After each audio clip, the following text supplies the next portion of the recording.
이 시간 말씀은 마태복음 2장 1절 말씀을 보도록 하겠습니다. 헤롯 왕 때 예수께서 유대 베들레헴에서 나심에 동방으로부터 박사들이 예루살렘에 이르러 말하되 유대인의 왕으로 나신 이가 어디 계시뇨? 우리가 동방에서 그의 별을 보고 그에게 경배하러 왔노라 하니. 아멘. 오늘 이 시간 말씀은 지금은 마지막 때는 성탄의 때와 같다 하는 제목의 말씀으로 말씀을 전하고자 합니다. 마지막 때는 성탄의 때와 같다. 선지자들의 예언이 성취되어 인생들을 죄에서 구원하실 메시아께서 오셨다는 소식이 동방에서부터 별을 보고 찾아온 그 동방 박사들로부터 시작해서 그때 예루살렘에 그리고 세상 사람들에게 알려지기를 시작을 한 겁니다. 주님 재림하실 때도 똑같아요. 예수님 재림하셔서 그리스도 왕국이 이 땅에 이루어진다는 그 소식도 동방에서부터 시작이 되는 거예요. 그게 성경 말씀입니다. 3절에 헤롯 왕과 온 예루살렘이 듣고 소동한지라. 동방에서 온 박사들이 우리가 동방에서 메시아의 별을 보고 왔다. 유대인의 왕으로 나신 분이 어디 계십니까? 그런 소문이 이제 온 예루살렘에 다 퍼지게 된 거예요. 그러니까 왕의 귀에도 이제 들어갈 수밖에 없겠죠. 그래서 헤롯 왕이 온 예루살렘이 그 동방 박사들의 한 말을 듣고 소동했다는 거예요. 소란이 이제 일어난 거예요. 이게 무슨 일이냐고. 4절에 왕이 모든 대제사장과 서기관의 백성의 서기관들을 모아 그리스도가 어디서 나겠느냐고 물으니 헤롯 온 예루살렘 유대인의 왕으로 오신 메시아께서 이 땅에 강림하셨다는 그 소식을 듣고 이제 소동을 한지라. 헤롯 왕이 대제사장 백성의 서기관들 모았습니다. 그러니까 알만하다고 생각이 되어지는 사람들을 모은 것이죠. 소위 종교인이라고 하는 사람들을. 그래서 헤롯이 물었습니다. 너희들이 보고 있는 성경에 너희들이 믿고 있는 그 선지자들이 너희들이 기다리던 그리스도 메시아가 어디로 온다고 그렇게 예언이 되어 있느냐고 물었어요. 자기도 궁금하니까 이제 자기가 왕이라고 생각했는데 진짜 유대인의 왕 대신 메시아께 오시면은 자기는 이제 왕권을 반납을 해야 되잖아요. 그러니까 그게 두려운 거예요. 두려운 마음으로 그렇게 물었습니다. 그때 이렇게 그들이 대답을 했습니다. 가로되 유대 베들레헴이여 이는 선지자로 이렇게 기록된 바 너 유대 땅 베들레헴아 너는 유대 고을 중에 가장 작지 아니하도다. 내게 산 다스리는 자가 나와서 내 백성 이스라엘의 목자가 되리라. 지금 이 말씀은 대제사장과 백성의 서기관이라고 하는 자들이 미가 선지자가 미가 5장 1절에 예언한 그 말씀을 지금 읊고 있는 거예요. 읊어대고 있는 겁니다. 이렇게 동방에서부터 별의 징조를 보고 온 그 동방 박사들에 의해서 이 세상을 구원할 메시아 그리스도께서 오셨다는 그 소식을 들었습니다. 그러면 이 세상을 구원하실 메시아 그리스도께서 오셨다는 소식이 얼마나 기다리고 고대했던 그런 소식입니까? 얼마나 복된 복음입니까? 그리고 유대인들로 하자면은 적어도 그들이 조상이 출애굽에서 그때까지 1500년이라는 대략 시간 동안 메시아를 기다려왔어요. 그것도 그대로 더 거슬러 올라가 보면 그들의 믿음의 조상들이, 그들의 혈통적인 조상들인 아브라함과 이삭과 야고보까지 거슬러 올라가 보면 2000년. 그러니까 그들이 그렇게 수천 년 동안 그들이 민족적으로 기다려왔던, 하나님의 약속에 의해서 기다려왔던 그 그리스도께서 오셨다는 소식을 들었으면은 모든 생명들이 모론 남녀하고 이유 불문하고 그분이 어디로 오셨을까? 그래, 성경에 미가 선지자가 예언한 말씀대로 베들레헴으로 오신다고 하셨지. 그러면 어떻게 돼요? 그들이 수천 년 동안 기다려왔던 메시아가 오셨다는 일단 소식을 들었어요. 어쨌든 오셨든지 안 오셨든지 멀리, 자기 민족이 아니라 멀리 이방인들이 와가지고 그렇게 말을 하는 거예요. 그러면 진짠가? 설령 그게 사실이 아니라도 가서 확인해 보는 것이라도 있어야 될 거 아니에요. 어차피 그들 민족이라는, 유대 민족이라는 그 안에서 어떤 자들이 뭐 여러 번 거짓 선지자들도 물론 일어났기 때문에 만약에 그들이 그러했다면은 저 녀석도 한 거짓 선지자가 또 나와서 백성들을 그렇게 미혹하는구나. 이렇게 할 수 있지만은 그들은 먼 이방에서 왔단 말이죠. 그리고 구체적으로 말을 했어요. 별의 징조를 보고 왔다. 그들이 이방인데도 불구하고. 그러면은 정말 관심을 가지고 대제사장, 그리고 온 백성, 그리고 백성의 서기관이라고 하는 이런 자들, 그리고 소위 말해서 종교 지도자들, 뭔가 성경에 대해서 좀 알고 있다고 하는 이런 자들은 누구보다도 앞을 다투어서 베들레헴 고을로 달려가서 정확하게 어느 집에 계신지는 모를지라도 어쨌든 베들레헴이라는 동네는 그렇게 큰 뭐 대도시가 아니었기 때문에 가서 수소문 해보면은 분명히 확인은 할 수가 있었어요. 그러나 그들은 아무도 찾아가 보지 않았습니다. 동방에서 온 박사들을 통해서 그렇게 아름다운 소식, 좋은 기쁨이 좋은 소식, 하늘의 하나님께는 영광이 되고 땅에는 그 기뻐하심을 입은 모든 사람들에게 정말 평화와 그 축복이 되는 그런 복된 복음을 들었지만은 그들은 관심을 두지 않았습니다. 지금이 바로 그런 때예요. 마지막 때도 성탄의 때와 같은 때예요.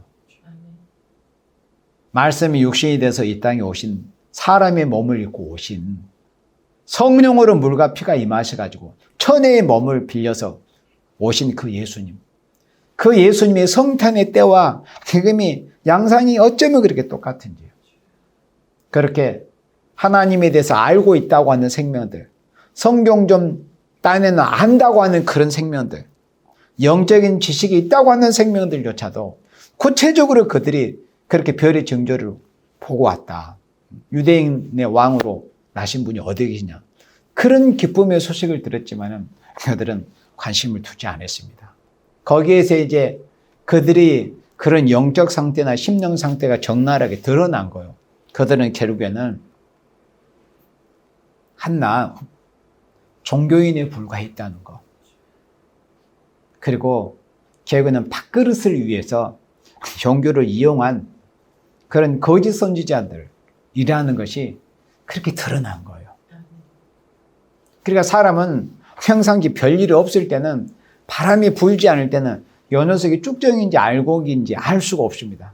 풍랑이 일기 전에는 그게 배가 견고하고 바다 그 파도에 견딜 수 있는 배인가 아닌가 그걸 알지를 못해요. 그러나 바람이 불 때, 파도가 칠 때 드러나는 거예요. 그러니까 그들은 그때 예수님이 오셨을 때, 그때 당시까지 최소한 바벨론에서 돌아온 이후에 500년 이상을, 대략 한 500여 년의 세월 동안을 그들은 유대 교회의 그 교권을 잡고 종교인으로서 생활해 왔었어요. 그렇지만은 그런 소식을 들었으면 가장 앞다투어서 메시아를 영접하기 위해서, 메시아께 경배드리기 위해서 달려갔어야 될 사람들입니다. 그럼 백성들은 어땠냐? 백성들도 역시 똑같았어요. 왜 똑같았을까요? 지도자가 그 모양이니까 백성들도. 그러니까 그들은 마른 메시아를 기다리고 있었고, 뭐 이스라엘의 위로를 기다리고 있었다고는 하겠지만은 그들은 사실은 지식뿐이었어요. 그리고 거의 모두가 다 경건을 이익의 재료로만 이용하려고 하는, 그러니까 지도자라고 하는 자들이나 백성이라고 하는 자들이나, 또 예수님이 이제 훗날 나중에 장성하셔가지고 성전에 들어갔을 때 그들은 기껏해야 돈을 목적으로 성전에서 장사질이나 하고 있었어요. 그러니까 지도자든지 백성이든지 그 상태가, 영적 상태 또 심령 상태가 다 똑같았어요. 지금도 똑같아요. 지금도 예수님의 재림에 대해서, 예수님의 재림은 뭐 우리나 어떤 특정한 교단이나 교파나 어떤 특정한 사람들이 특별하게 전하는 게 아니잖아요. 예수님의 재림은 하나님께서 성경을 통해서 말씀하시고 선지자들을 통해서 예고하시고 약속하시고 예언하셨어요. 그렇잖아요. 그리고 예수님 재림하실 때가 되면 이러한 일들이 세상에 벌어질 것이다, 있을 것이다, 예언된 그 말씀이 이루어져 가는 것을 보면 관심을 갖고, 이제는 예수님께서 2000년 전에 죄에 빠져 있는, 그리고 영원한 사망으로 들어갈 수밖에 없는, 우리 인간의 스스로의 힘으로는 도저히 그 죄의 구렁텅이에서 나올 수 없는 절대 절망에 빠져 있는 그런 생명들을 구원해 주시기 위해서 예수님께서 오셨었습니다. 그러나 대부분 종교인이라는 자들은 아무도 그 기쁨의 소식, 복음에 귀를 기울이고 그 복음을 확인하려고 하지를 않았던 거예요. 지금도 똑같아요. 예수님이 다시 오시리라 하신 그 말씀, 인간 종말 예수님이 오실 때가 되면 이러이러한 예언된 말씀들이 이루어질 것이다라는 그런 말씀들이 실제로 이루어져 가는 그런 모습들이 벌써 1세기가 넘었어요.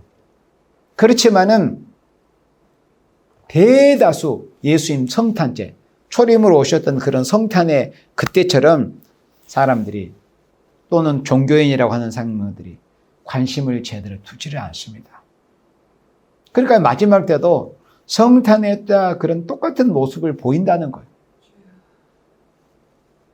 7절에 이 헤롯이 가만히 박사들을 불러 별이 나타난 때를 자세히 묻고 베들레헴으로 보내며 이르되 가서 아기에 대하여 자세히 알아보고 찾거든 내게 고하여 나도 가서 그에게 경배하게 하라.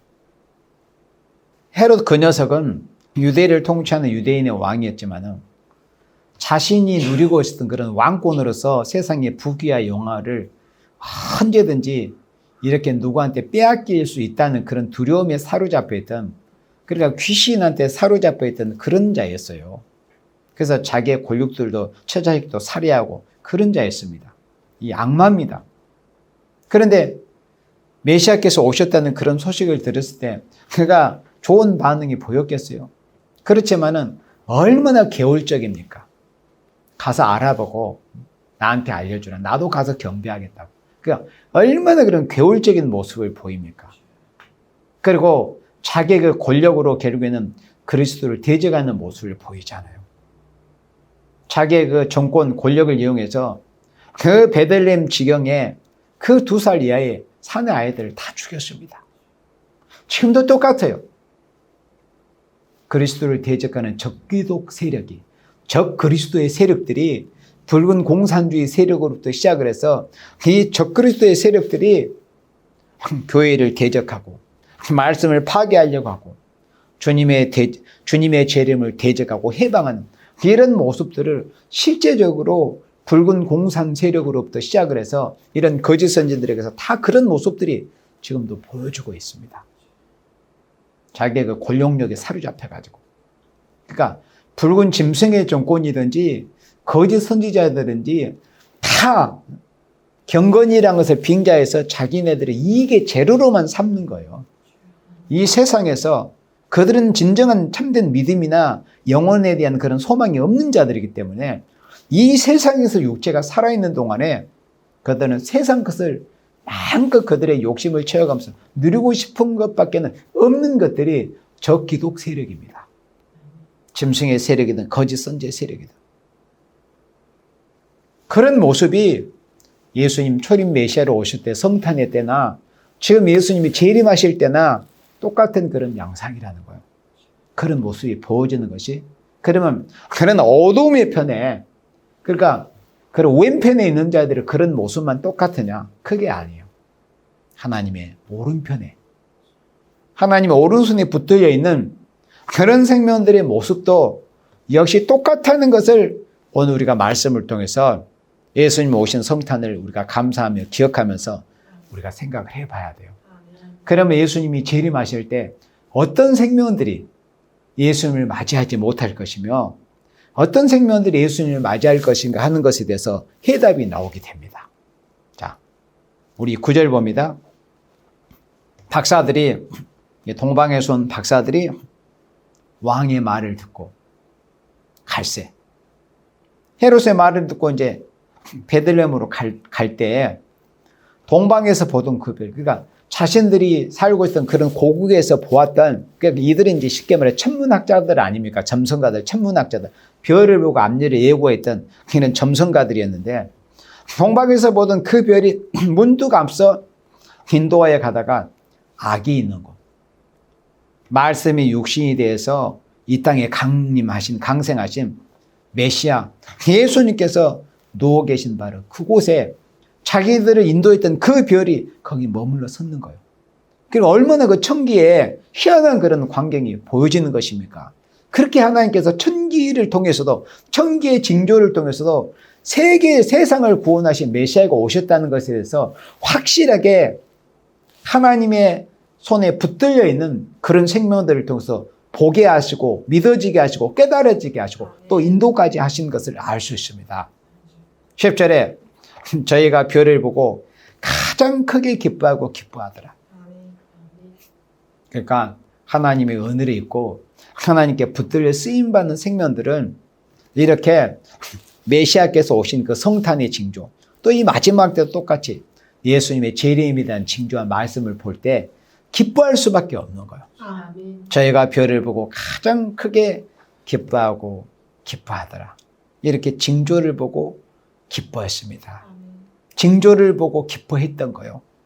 그와 똑같이 재림 때에도 요한계시록 7장 2절에서 보면은 하나님이 인을 가지고 올라온 그 천사가 인을 치는 역사가 시작이 되는 걸 보여지잖아요. 그러면 인을 치는 역사가 동방 해돋는 편에서도 시작이 된다는 거예요.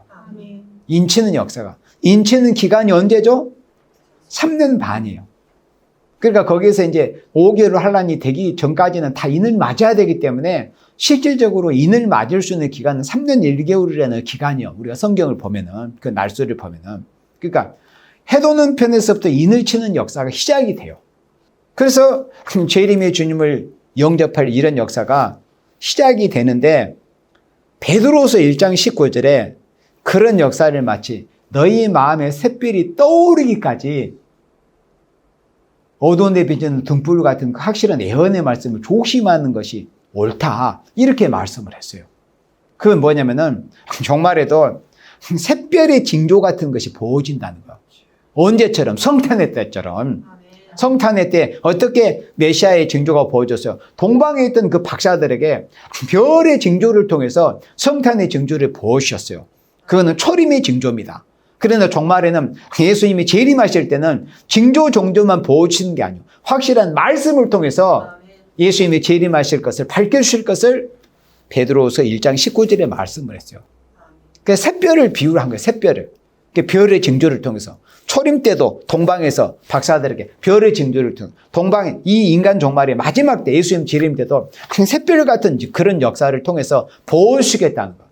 샛별 같은 역사를 통해서 보여주시긴 하시는데 어떤 식으로? 징조만 보여주시는 게 아니라 더 확실한 예언으로, 예언의 말씀으로 어두운 세상을 밝히는 이 등불 같은 예언의 말씀을 통해서 이 동방 해돋는 편에서부터 예수님의 재림에 대한 그 진리를 햇빛같이 밝혀주실 것을 말씀을 한 겁니다. 그러니 마지막 때 예수님의 재림의 때도 바로 성탄의 때와 같다 하는 말씀입니다.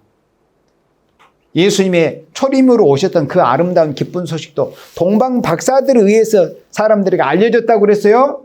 예수님 재림하시는 소식, 아름다운 소식, 예언의 말씀도 동방 해돋는 편에서부터 하나님의 사람들이 이늘 맞고 일어나서 세상 사람들에게 알리는 1260일 동안 알리는 그런 역사가 있다는 겁니다.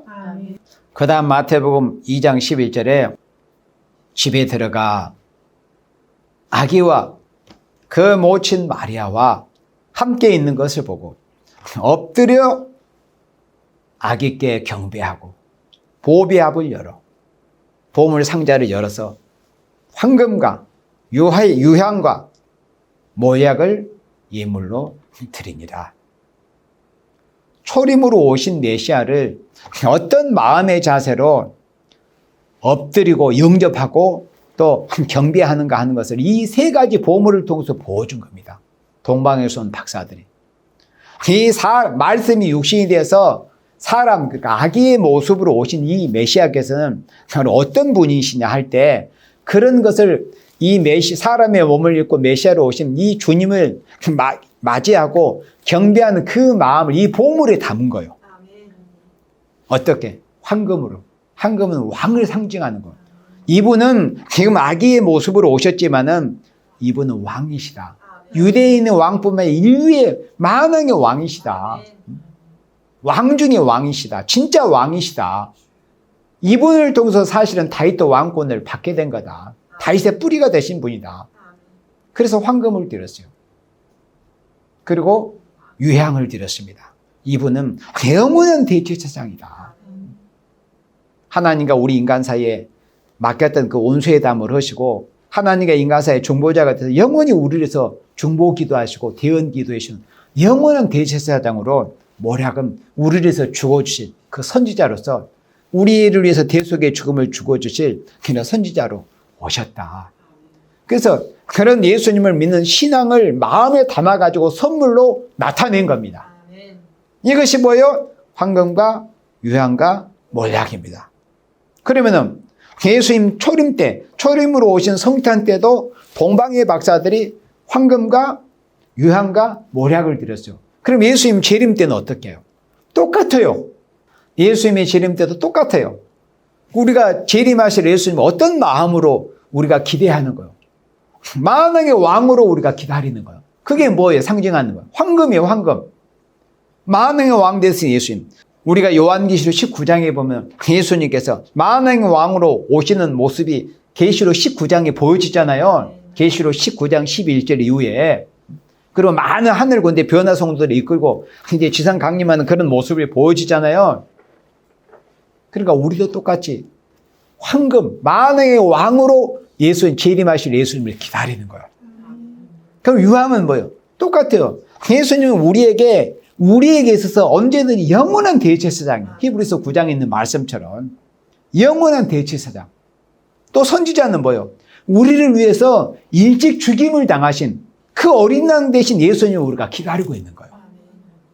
그러니까 우리가 초림 때, 성탄 때 초림 예수님을 영접했던 그 동방 박사들과 똑같은 그런 심정, 마음을 가지고 이 마지막 시대를 사는 우리 그리스도인들이 예수님의 재림을 기다려야 돼요. 황금과 유황과 몰약으로. 우리도 그러니까 그런 길을 가야죠.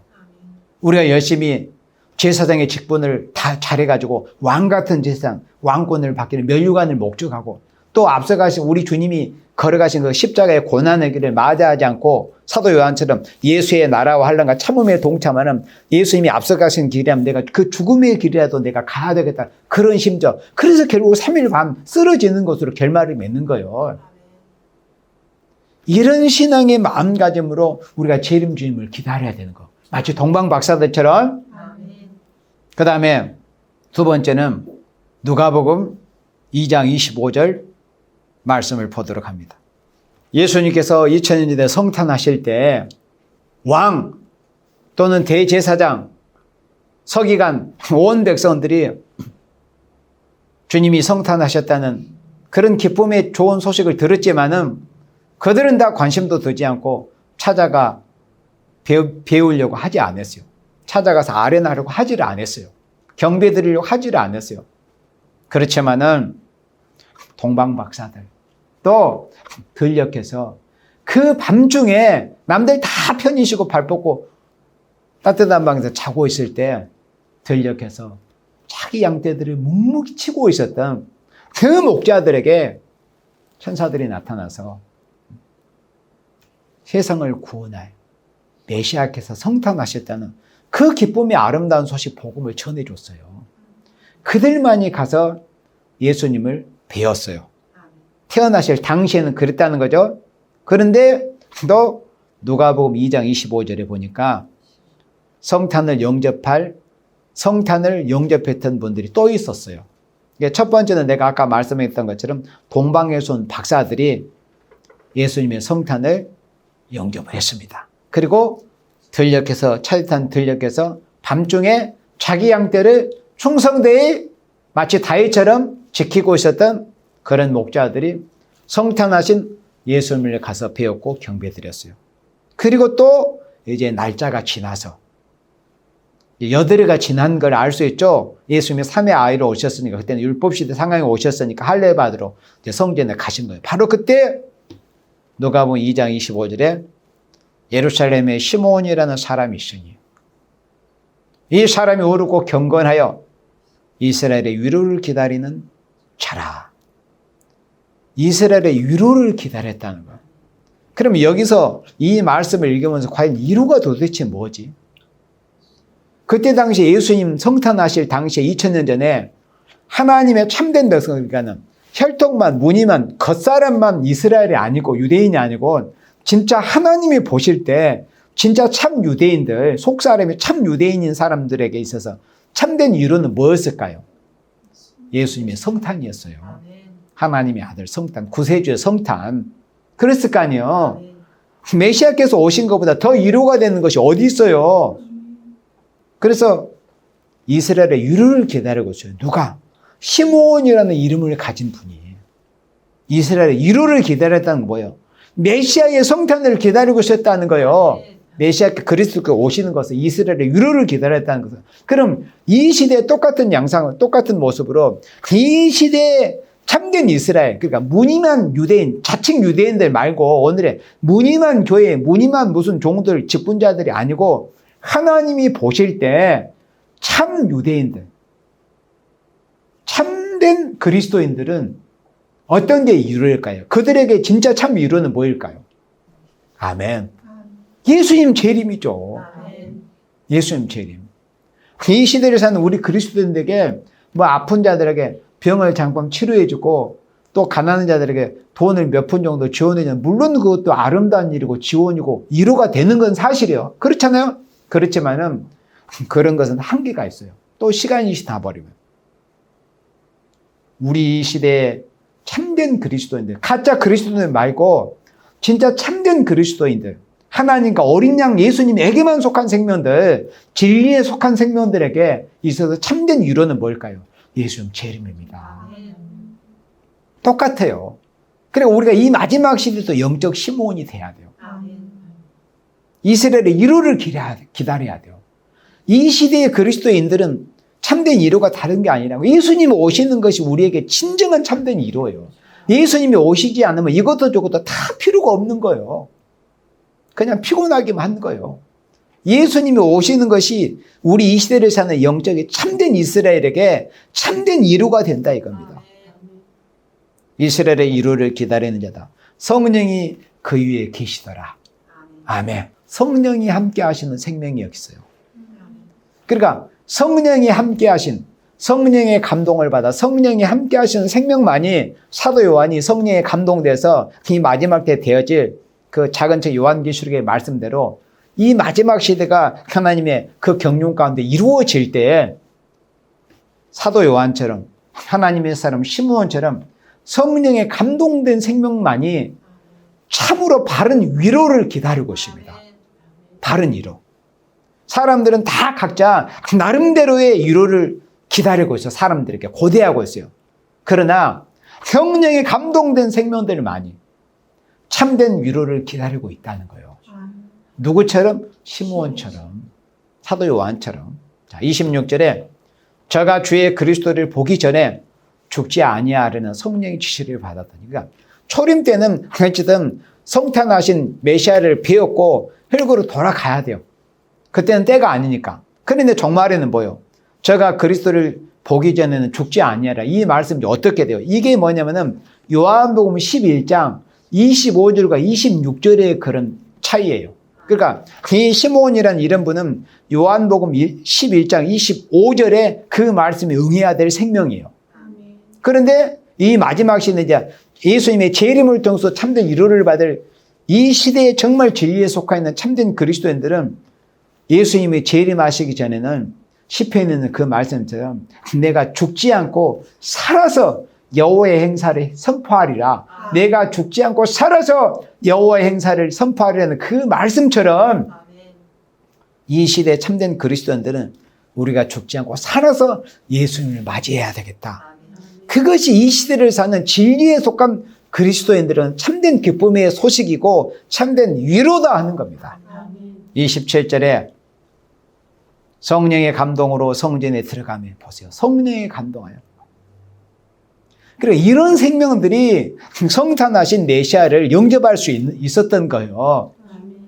이 마지막 시대도 똑같아요. 이 마지막 시대는 누가 인을 맞아요? 누가 청량을 받습니까? 성전과 제단과 그 안에서 경배하는 자들이요. 성전과. 그러면 어떤 사람들이 성전에 나옵니까? 27절에 성령에 감동된 생명들이 성전으로 나오는 거예요. 이렇게 교회를 모여서 이 거룩한 주일 예배를 드리는 거예요. 성령에 감동된 생명들 많이. 성령에 감동된 생명들 많이. 시편 73편에 내가 성전에 들어갈 때 비로소 하나님의 뜻을 온전히 깨달았다는 그런 말씀이 있어요. 그러니까 성령의 감동으로 성전에 들어가서 성령과 그 안에서 경배하는 자가 될 때 우리가 인맞은 자, 청량받은 자가 되게 되는 겁니다. 마치 주님 초림 성탄 때 이 시몬이 성령의 감동으로 성전에 들어간 것처럼. 그래서 마침 부모가 율법의 전례대로 행하고자 하여 그 아기 예수를 데리고 옵니다. 그리고 그냥 낳은 지 8이 되신 분이 그냥 이제 부모 손에 이렇게 안겨서, 품에 안겨서 지금 들어오시고 계시잖아요. 28절에 시몬이 아기를 안았어요. 시몬은 벌써 배없는 예수님을, 성탄하신 예수님을 배없는 순간 알아봤어요. 어떻게 알아보겠어요? 성령의 감동이 된 생명이니까 성령께서 알려주시는 거죠. 저분이 네가 기다렸던 너를 참으로 유래해 주실 분이다. 메시아시다. 예수님 재림하시는 역사도 똑같아요. 성령에 감동된 생명, 성령 충만. 이제는 성령의 감동에서 성령의 완전한 충만의 역사, 마지막 7명의 성령의 완전 역사를 받은 정도만이 예수님이 재림하신 예수님을 신랑으로 영광스럽게 영접할 수 있게 된다는 거예요. 시몬이 아기를 안고 하나님을 찬송하여 가로되 주제여 이제는 말씀하신 대로 종을 평안히 놓아주신도다. 자기의 그 마음의 심령의 짐이 이제야 벗어지게 되었다는 거예요. 그토록 위로를 기다리고 일평생 이분은 하나님께서 자신에게 베푸르실 그 위로를 사모하고 기다리고 고대하고 기도하고 있었던 그런 분입니다. 그 중심의 소원을 하나님께 이렇게 이루어 주는 것, 그게 참된 위로가 된 거예요. 예수님을 배없는 종가 예수님을 자기 품에 안을 수 있게 된 거 얼마나 큰 영광입니까? 아무나 이런 영광을 받겠어요? 이런 영광을 누리겠어요? 그만큼 중심으로 메시아를 기다리는 생명, 성령에 감동돼서 성전에 출입하기를 즐겨하면서 성전과 가까이 하고 성령의 감동을 받아서 경전에서 하나님을 섬기는 생활을 했던 생명들이 많이 이런 영광에 참여할 수가 있는 거예요. 이 마지막 때도 똑같아요. 그리고 또 한 분이 있어요. 누가복음 2장 36절에 또 아세제파 바누엘의 딸 안나라는 선지자가 있어 나이 매우 늙었더라. 이분은 나이는 아마 거의 100세 전후쯤 될 겁니다. 그가 출가한 후 7해 동안 남편과 함께 살다가 가보낸 지 84년이라. 그러니까 남편과 함께 산 횟수가 7회, 가보낸 지 84년이니까 벌써 계산하면 이분이 벌써 결혼한 지만 해도 91년이 됐어요. 그렇잖아요. 결혼한 지가 91년이요. 그러면 15세에 결혼을 했으면 벌써 100세가 훨씬 넘은 분입니다. 이렇게 고령의 나이에도 불구하고 이 사람이 성전을 떠나지 않았어요. 이런 분들이 성찬을 영접했던 거예요. 아멘. 이런 분들이. 그 100세가 넘는 고령에도 불구하고 성전을 떠나지 않고 그리고 주야에 금식까지 하시면서 기도했던 이런 분들이 메시아로 강림하신 예수님의 그 성탄을 영접을 한 거예요. 38절에 마침 이때 나와서 하나님께 감사하고. 그러니까 다 이제 시간이 맞는 거예요. 이게 그냥 우연일까요? 하나님이 그렇게 그 중심에 사모하는 대로 이루어 주시는 거예요. 아멘. 예수님께서 할례 받으러 오셔서 거기 하루 종일 머무셨겠어요? 여기 그 시간은 나오진 않았지만은 하루 종일 거기 뭐 24시간 계셨겠어요? 아래 어일이 나이시고 그런데 잠깐 하시다 할례 받고 바로 가셨겠죠? 그런데 왜 시므온과 안나 이 두 분이 특별히 예수님의 성탄을 영접을 했겠어요? 평소에 그의 삶이 하나님을 향한 그의 삶이 어떠했는가를 여기에서 보여지는 거예요. 그러니까 결과를 놓고 과정에서 변명거리가 있을 수가 없는 거예요, 인간은. 그래서 결과를 놓고 결과는 모든 과정을 다 대변해 줄 수 있지만은 아무리 과정이 어떻다 한들 결과를 내보이지 못하면 그 과정까지도 그게 진실성이 보여줄 수가 없는 거예요. 그래서 결말을 보면은 과정을 알 수가 있는 거예요. 우리 사람의 삶이 그거예요. 결말을 보면은 하나님 앞에. 그러면 그 결말이 그냥 이루어집니까? 과정이 지배하게 돼서 결과가 연그러지는 거예요. 그래서 우리 하루하루의 삶이 하나님 보시기에 시므온과 안나 같은 이런 분들의 삶이 돼야 재림하실 예수님을 영광 중에 영접할 수 있는 그 영광에 참여할 수 있는 그런 열매를 맺게 되는 겁니다. 마침 이때 나와서 하나님께 감사하고 예루살렘의 구속됨을 바라는 모든 사람에게 이 악에 대해 말하니라. 이렇게 38절에 말씀합니다. 벌써 안나는 벌써 아랍은 누구한테 설명을 들은 게 아니에요. 성령의 감동에서 성전을 가까이 하고 금식하며 기도하기를 힘쓰는 생명들 벌써 성령께서 감동을 알려주시는 것. 바로 이분이 네가 그토록 기다려 네 평생에 기다렸던 너를 참으로 이루어 주실 그리고 지금 잠깐뿐에 영원히 너에게 이루어자가 되신 분이시다. 이렇게 성령님께서 알려주신 것입니다. 주님 초림 메시아로 오셨을 때 어떤 사람들이 예수님을 영접하지 아니했으며 어떤 사람들이 예수님을 영접했는가 하는 것을 우리가 오늘 이 시간에 말씀을 통해서 우리가 잠깐 살펴보았어요.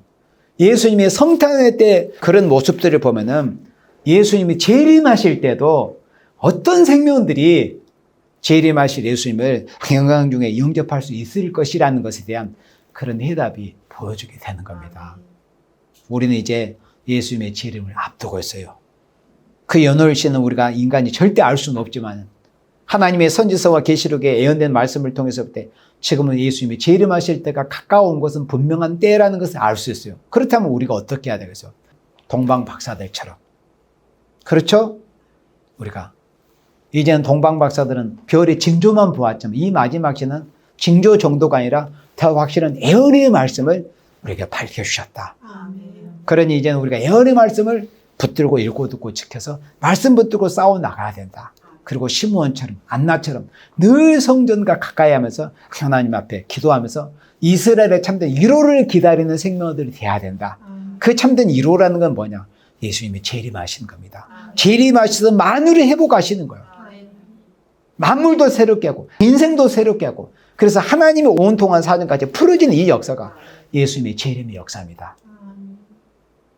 우리도 예수님의 재림을 앞둔 이러한 때 우리도 우리의 믿음의 그 선진들처럼 시므온이나 안나처럼 또 동방박사들처럼 그렇게 우리가 준비된 생명이 되어서 영광 중에 재림하실 예수님을 마치 초림 성탄을 영접했던 그분들처럼 예수님의 재림도 우리가 영광스럽게 영접할 수 있는 우리 모두가 되어지기를 주님의 이름으로 축복합니다. 아멘.